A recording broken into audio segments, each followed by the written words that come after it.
सभी को अलख ज्ञान सिद्ध विज्ञान। सिद्ध विज्ञान,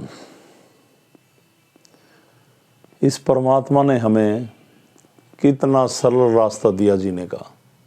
बच्चा पैदा होता है, अपने आप श्वास लेने शुरू कर देता है, कुछ दिनों में उसकी कृपा से चलने लग जाता है,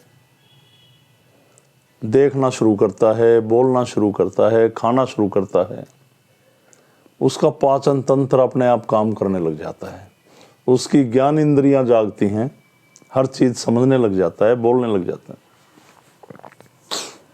बड़ा हो जाता है। कहते कि बच्चा है छोटा सा, ये तो भगवान का रूप है। ऐसा क्या हो गया कि छोटा सा बच्चा ही भगवान का रूप है और बड़ा होते होते वो भगवान का रूप क्यों नहीं है? इस बात को कभी सोचा आपने? देखो, परमात्मा ने हमें कितना दिया, एक स्वच्छ हवा, कितने सारे पेड़ पौधे, नदी नाले, इतनी सुंदर आंखें दी जो इनके सब चीजों के हम दर्शन कर सकें। सोचने के लिए ज्ञान इंद्रियां दी।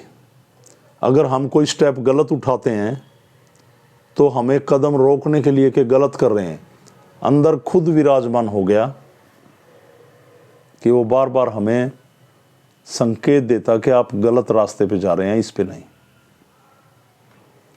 पर इंसान ना जाने किन किन क्रियाओं में फंस के, बार बार जिक्र क्या करूं, पीछे वीडियो में मैंने बहुत समझाया है, अपने शरीर के अंदर कैसे कैसे रोग उत्पन्न कर बैठा, कैसी कैसी रासायनिक क्रियाएं रोज घटती, इतना पोल्यूशन फैल रहा, उसके माध्यम से तरह तरह की बीमारी, हमारे फेफड़े खराब हो गए, श्वास क्रिया खराब हो गई, आंखें खराब हो गई,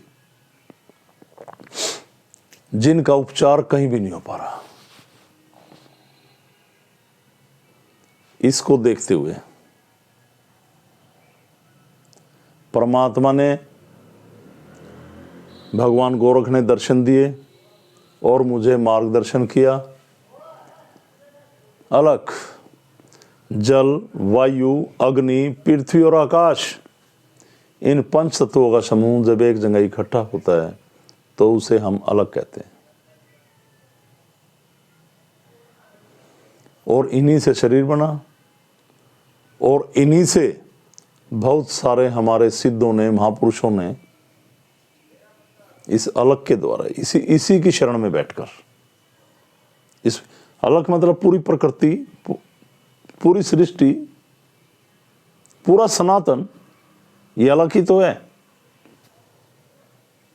इस पे हमारे महापुरुषों ने रिसर्च की, खोज की और हमें जीने की एक कला सिखाई।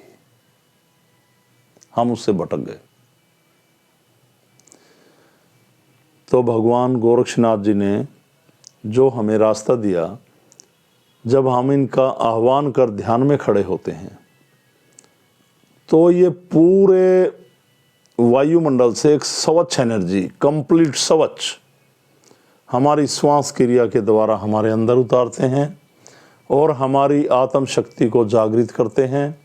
वो वाइब्रेट होती है और शरीर में जितने भी विकार हैं या गलत तंत्र क्रियाओं के द्वारा हमारे शरीर में किसी ने कुछ कर दिया, या कोई भटकती आत्माएं अपनी इच्छा पूर्ति के लिए हमारे शरीर में प्रवेश कर गई, खेलती हैं, सब जागृत होती हैं और हमारे शरीर से मुक्त होती हैं। धागा तभी अनुष्ठान क्रिया नहीं, सिंपल सा रास्ता। इसके साथ साथ भगवान धन्वंतरी जी, आयुर्वेद के जनक, वो भी ऐसे ही। जब हम आह्वान कर उनका नाम लेते हैं इस सिद्धि के माध्यम, वो आपको सिखाया जाएगा। और जो कंट्रोल नहीं आता कर पाते हैं इस मामले को, यहाँ स्थान पे आके उनका सप्ताह में एक बार मैं देखता हूँ, उनसे प्रे करता हूँ महाराज जी से, और सारे निवारण होते हैं। वो सभी जड़ी बूटियों का वेग वायु के गति से अपनी कृपा से शरीर में उतारते हैं, जिससे शारीरिक रोग ठीक होते हैं। काफ़ी लोगों के माइग्रेन ठीक हुए, सर्वाइकल ठीक हुए, हड्डियों में यहाँ तक कि घुटनों के जोड़ों में भी आराम मिला। ब्लड का शोध करते हैं, और जो यहाँ पे नहीं होगा उसका इलाज है दवाइयाँ।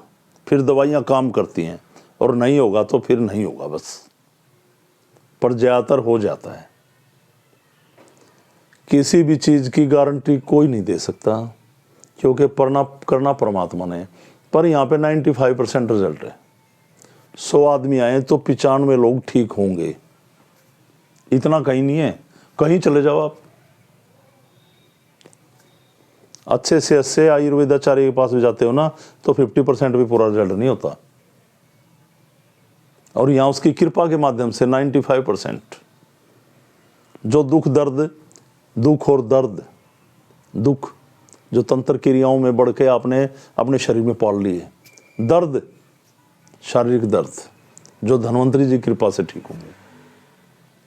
पूरा रास्ता है।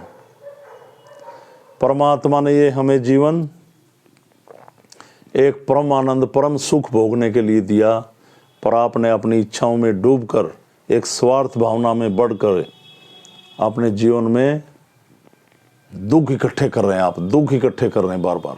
बाहर निकलो इससे, और इस अलख ज्ञान सिद्ध विज्ञान की शरण में आओ, अलग परिवार की शरण में आओ। आपको हर रास्ता मिलेगा, हर रोग का समाधान मिलेगा, उसकी कृपा मिलेगी, सब कुछ होगा। पर यहाँ यूँ ना हो मेरे काम चला दो, मेरा यूँ कर दो।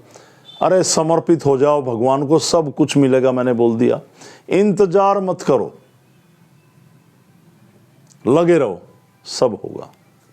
तो मुझे इतना आपको समझाना था। इस पथ पर चलें, इस रास्ते पे चलें, सीधा परमात्मा की कृपा।